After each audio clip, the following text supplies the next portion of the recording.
वास्तविक संख्या बिहार बोर्ड पटना 2025 के लिए प्रीवियस ईयर क्वेश्चन पार्ट 2। इससे पहले वो डाले थे पार्ट 1 का, पार्ट 2 का कुछ क्वेश्चन उसमें का बच गया हुआ था। वास्तविक संख्या का ही भाग है। संख्या 2.13313333333 डैश डैश डैश डैश। तो याद रखना, एक होता है परिमेय संख्या। कौन होता है? परिमेय संख्या, जो आगे हम चर्चा करेंगे। तो परिमेय संख्या का दशमलव प्रसार जो होता है ना, या तो शांत होता है या नहीं तो आवर्ती होता है।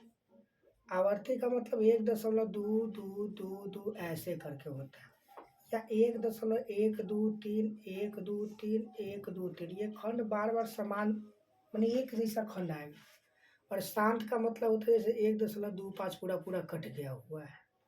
लेकिन यहाँ पर जो देख रहे हैं 2.13, और फिर है 133, और फिर है 133। ई खंड ठीक है, लेकिन ई खंड देखो एगो ज़्यादा हो गया।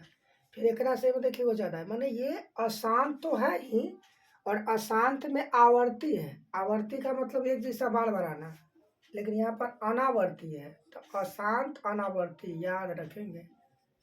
अशांत अनावर्ती अपरिमेय संख्या होता है।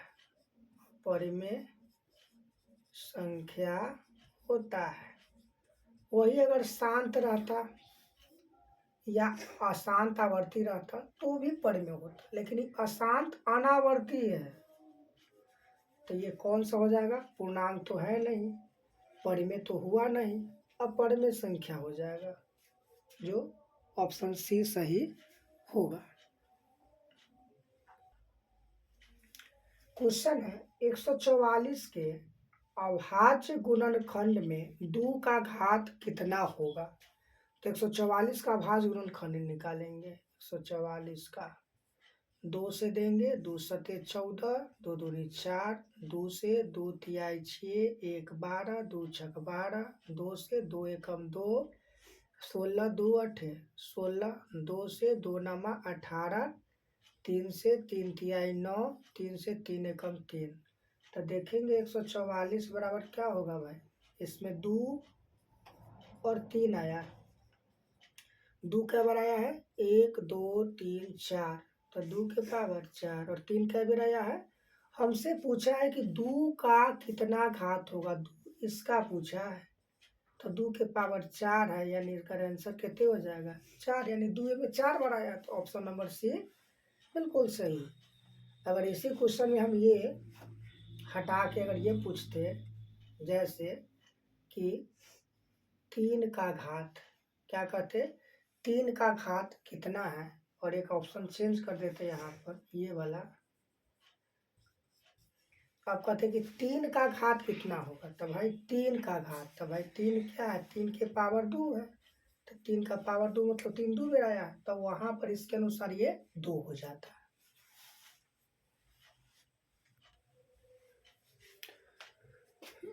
किसी धनात्मक पूर्णांक a तथा b के लिए a और b का मस गुना a और b का लस निम्न में से क्या होगा? क्वेश्चन कुछो न है, ये बदमाश घुमा के दे दिया है। क्या दे दिया है? तो सूत्र जो है ना इसका, लस सूत्र जो इसका दिया हुआ है, इसमें मस गुना लसा बराबर क्या होता है? 2 संख्याओं का गुणनफल।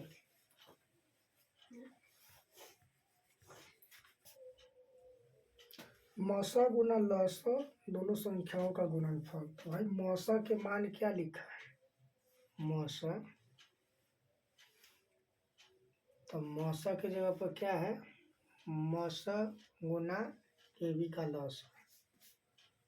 तो ये दोनों जो है ना सेम वही रहेगा। यहाँ पर दोनों संख्याओं का गुणनफल, तो एगो कौन है? ए है, एगो बी है, तो ए गुना बी हो जाएगा। क्या हो जाएगा इसका आंसर? ए गुना बी।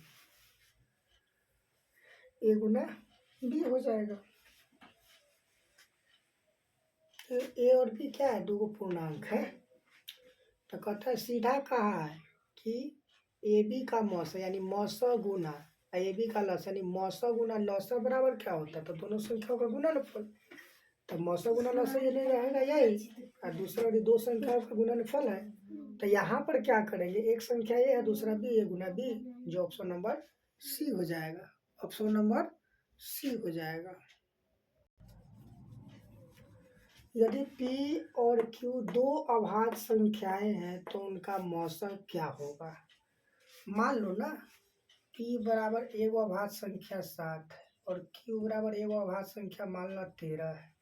इसका मौसा निकालो भाई, कहा दोनों का मौसा क्या होगा, तो निकालो। 7 से 13 में भाग देंगे, 7 एकम 7, 13 में से 7 जाएगा 6, 6 से 7 में देंगे तो 6 एकम 6, 1 से 6 में 1 छके 6, 0 आ गया 1 से। तो हमेशा याद रखना यहाँ पर कोई भी दो अभाज्य संख्या ले लो उसका मौसा एक ही होगा।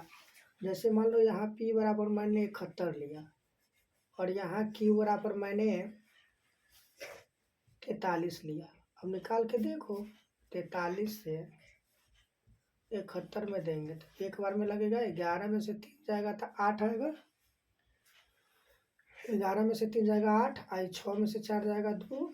अब इससे इसमें देंगे 28 एकम 28, 13 में से 8 जाएगा 5, 3 में से 2 जाएगा 1, अब 28 में देंगे 15 एकम 15, 8 में से 5 जाएगा 3, 1 ए में देंगे 13 एकम 13, 2 13 से देंगे माने 2 से 13 में देंगे तो 2 छके 12, 1 1 से 2 में 1 2 ना 2, एक ही आ रहा है। एक नोट याद रखेंगे क्या, कोई भी दो अभाज्य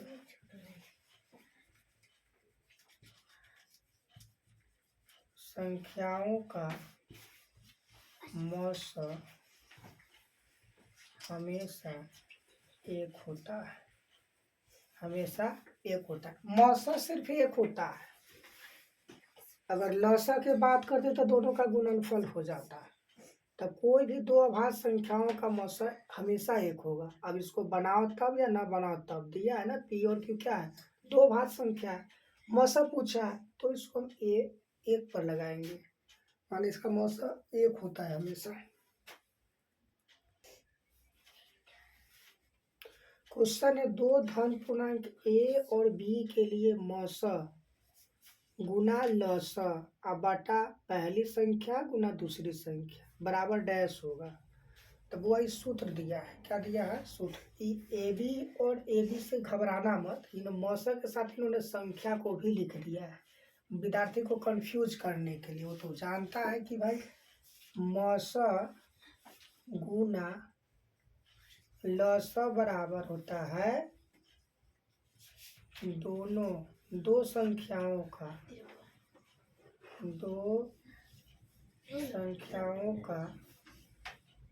गुणनफल ये होता है। कंफ्यूजन के लिए मौसा और लसा के साथ संख्या को भी लिख दिया है।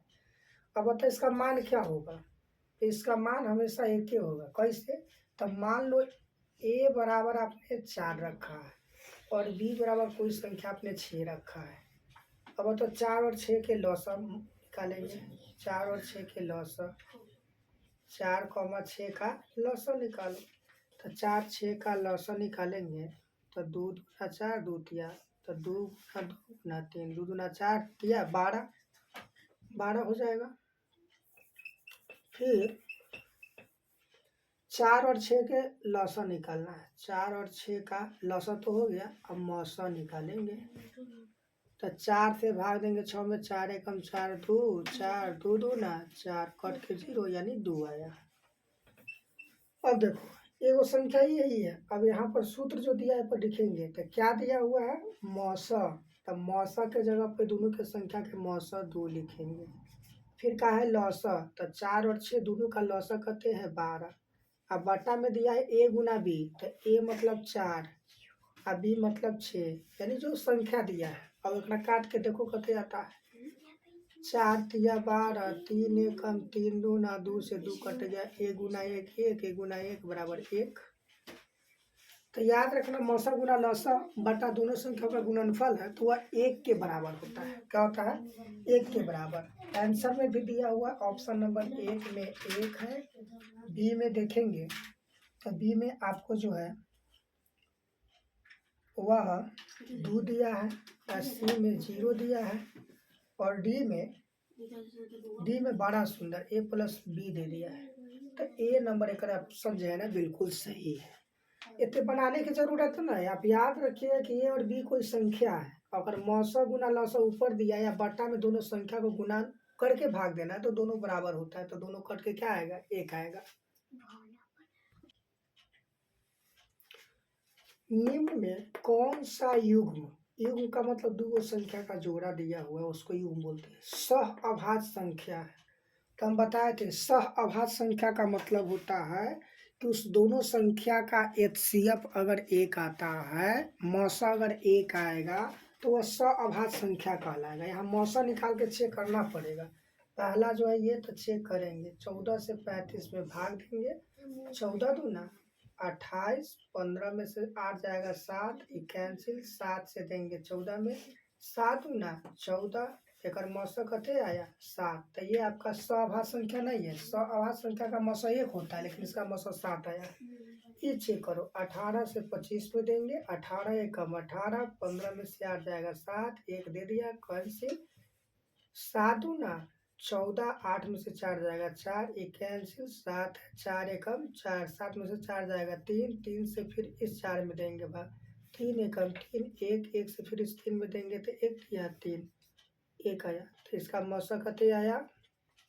1 आया। तो यही मेरा बी नंबर ऑप्शन होगा। ऑप्शन बी आपका सअभाज्य संख्या, सअभाज्य संख्या का मौसा 1 होता है। क्वेश्चन है निम्न में कौन यौगिक संख्या है? अगर इसके लिए हम कहूँ, इससे पहले क्वेश्चन वो बताए थे हम अभाज्य संख्या के बारे में, लिखे भी थे कि ये सब अभाज्य संख्या होता है।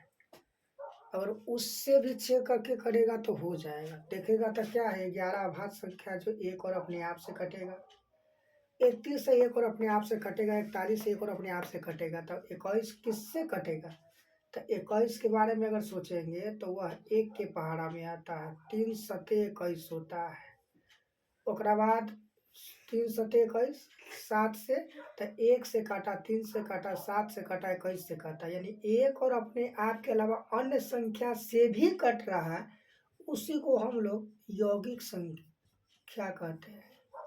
यौगिक संख्या बोलो तब, या संयुक्त संख्या बोलो तब, या भाज्य संख्या बोलो तब, तीनों इसी का नाम है। यौगिक संख्या बोलो, संयुक्त संख्या बोलो, भाज्य संख्या बोलो। तो ऑप्शन नंबर बी आपका बिल्कुल सही है।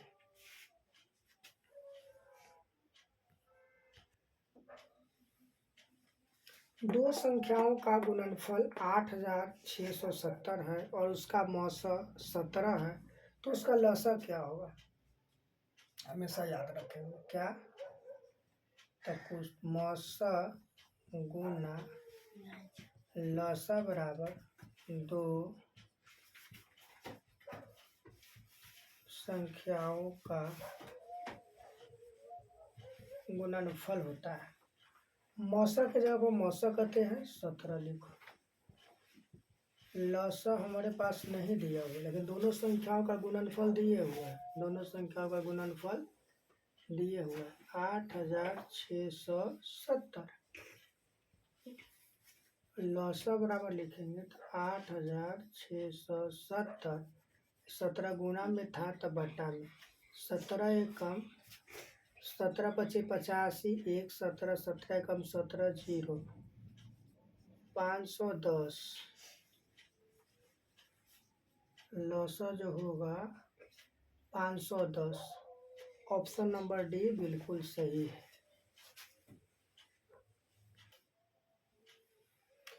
यदि Q एक धनात्मक पूर्णांक है तो निम्न में से कौन धनात्मक विषम पूर्णांक नहीं है? तो विषम पूर्णांक नहीं है, ध्यान देना, विषम पूर्णांक पर नहीं लगाना हाथी, मतलब पहले ये दिया विषम पूर्णांक, कहा है यह कि विषम पूर्णांक नहीं है। इसका मतलब ये हुआ कि आपको ये कह रहा है कि बताइए में समधन पूर्णांक कौन है, समधन पूर्णांक कौन है, ये आपको कह रहा है। तो भाई समधन पूर्णांक कहेगा तो r बराबर 0, 2, 4, 6, 8, 10 यानी सम संख्या होना चाहिए r बराबर। तो ये तो यहाँ पर शेष कते 1 है तो विषम हो गया, यहाँ पर शेष कते 4 है तो इस सम हो गया, यही होगा। धनात्मक विषम पूर्णांक नहीं है तो यह विषम पूर्णांक नहीं है, बी नंबर सही होगा।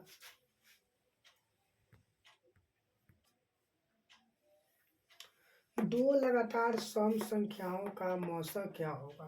कोई भी दो लगातार सम संख्या ले लो, समझे, तो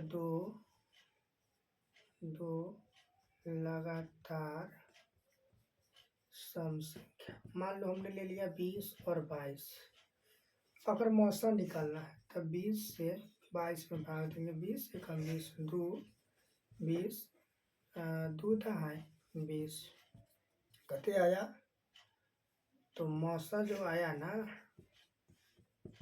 2 आया। एक नोट याद कर लेंगे क्या, तो दो लगातार सम संख्याओं का मौसा हमेशा 2 होगा। हमेशा क्या होगा, हमेशा 2 होगा, बिना बनाए इसका टिक करेंगे। ऑप्शन नंबर सी बिल्कुल सही है।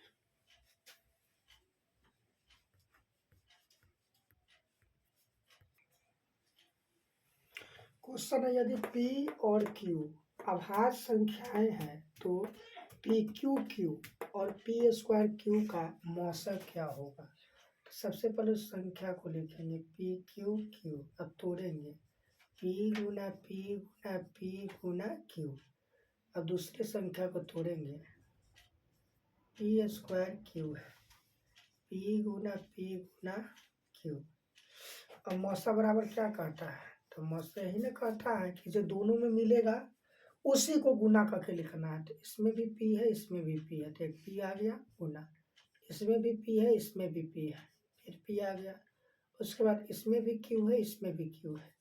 अब कोई आएगा, नहीं आएगा, तो P गुना P, P² और Q का Q, तो P²Q ऑप्शन नंबर बी में है, ऑप्शन नंबर बी में है।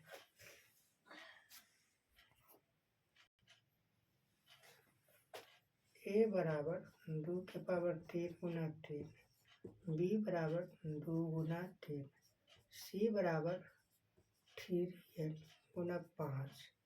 इसका LCM दिया हुआ है 2 के पावर 3, 3 के पावर 2 गुना 5। अगर यहाँ LCM अगर ये से निकालेंगे तो जो अधिक बार आया है, तो भाई अधिक बार आया है इधर, तो 2 के पावर 3, उसके बाद 5 एक बार आया है, तो भाई 5 एक बार हो जाएगा। उसके बाद 3 एक बार आया है, और 3 यहाँ पर n जो है ना 3 के पावर n दिया हुआ है, और LCM में जो देख रहे हैं यहाँ पर ये दिया हुआ है। अगर a से तुलना करें तो इहो 2 के पावर 3, इहो 2 के पावर 3, दोनों बराबर है, इहो 5, इहो 5, तो ये सब क्या हो जाएगा, बराबर है ना, तो ई हट जाएगा, ई हट जाएगा, ई हट जाएगा और ई हट जाएगा। अंत में बचा क्या, तो 3 के पावर n, 3 के पावर 2, इहो दोनों बराबर है, तो सिर्फ n का मान कितने हो जाएगा, 2, n का मान 2 हो जाएगा।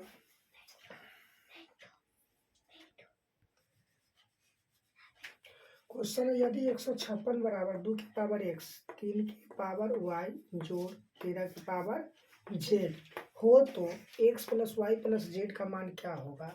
तो सबसे पहले हमको क्या करना पड़ेगा, 156 को पहले तोड़ लो अभाज्य में, 156 को तोड़ेंगे 2 से, 2 सते 14, 2 अठे 16, 2 से 2 तिया 6, 2 नमा 18, 3 से 3 एकम 13 तिया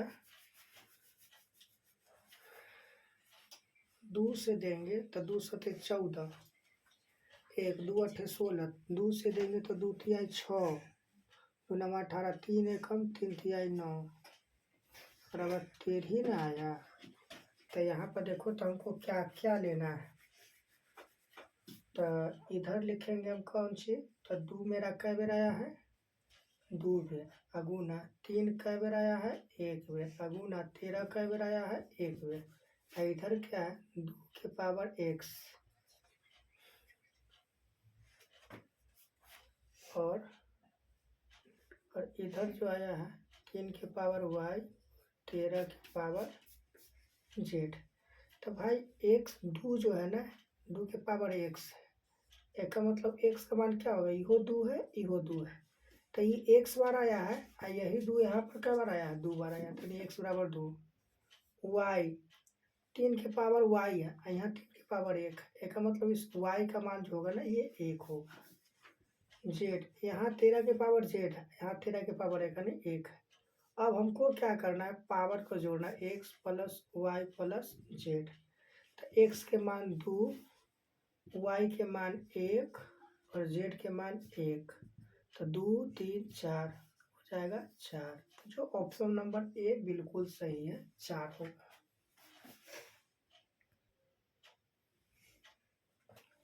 दो लगातार विषम संख्याओं का मौसा होता है, तो दो लगातार विषम संख्या कोनो ले लो, दो लगातार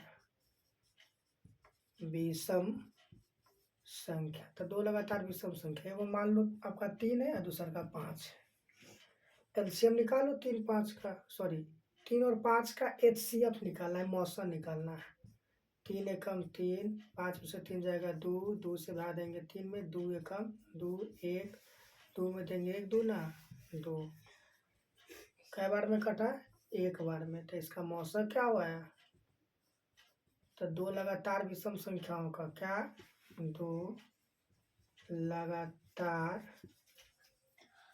विषम संख्या का मौसा 1 होता है, याद रखेंगे हमेशा, क्या, दो लगातार विषम संख्याओं का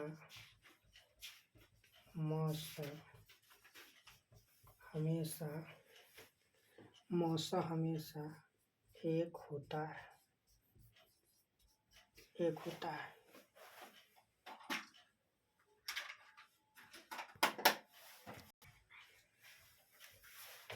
p बटा 2 के पावर n गुना 5 के पावर m के रूप में 0.105 को लिखा जा सकता है। तो पहले जो दिया है अगर ये रूप में लिखना है, कितना लिखना है, p बटा 2 के पावर n और 5 के पावर m, तो इसको लिखेंगे यहाँ 0.15 और बट्टा लगाएंगे, ये हटाएंगे, 1 1 2 3 1 2 3, अभी आपका हो गया 105 बट्टा 1000, काटेंगे, 5 दूना 10, 0 0, 5 दूना 10, 5 एकम 5, 21 बट्टा 200, अब 21 बट्टा 200 ही कटेगा ना, 200 को तोड़ते हैं अभाज्य में, 2 से देंगे 2 एकम 100, 2 से देंगे 2 पंचे, 2 से देंगे 25, 5 से देंगे 50 25, 5 से 1 आ जाएगा।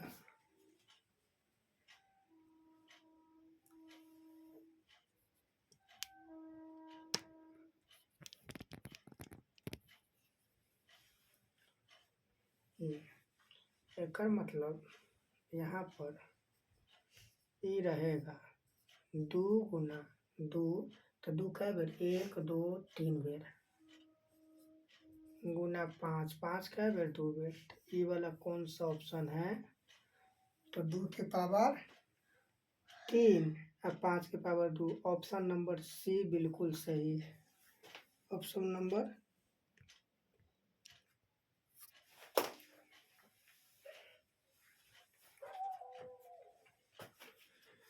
यहाँ पर यदि 140 का अभाज्य गुणनखंड करते हैं तो 2 की पावर x यानी 2x बार आता है और y 5y बार और 7z बार आता है। तो x plus Y minus Z का मान क्या होगा? सबसे पहले इसको अभाज्य में तोड़ेंगे। 2 से देंगे 7, 0 70, 2 से देंगे 2 तिहाई, 5 से देंगे 5 सत्य, कटा है ना। एक और क्या लिखेंगे? 2 के पावर कटे अब 1 1 2 गुना 5, 5 कै बार आया है? 1 बार। 7 कै बार आया है? 1 बार। और इधर था क्या? इधर था 2 के पावर x गुना 5 के पावर y गुना 7 के पावर z। तो यहाँ पर x का मान ई पावर हो जाएगा, x का मान 2 और y है 1 और 5 के पावर 1 और 5 के पावर y, तो y बराबर 1। इस 7 के पावर z है और यहाँ पर 7 के पावर 1। हमारा कहा है कि x और y के जोड़ क्या z घटा लीजिए। तो x मतलब 2 और y मतलब 1 और घटा 1 तो बराबर 2 हो जाएगा। कितना हो जाएगा? बराबर 2। ऑप्शन नंबर 1 बिल्कुल सही है। ऑप्शन नंबर 1 बिल्कुल सही है।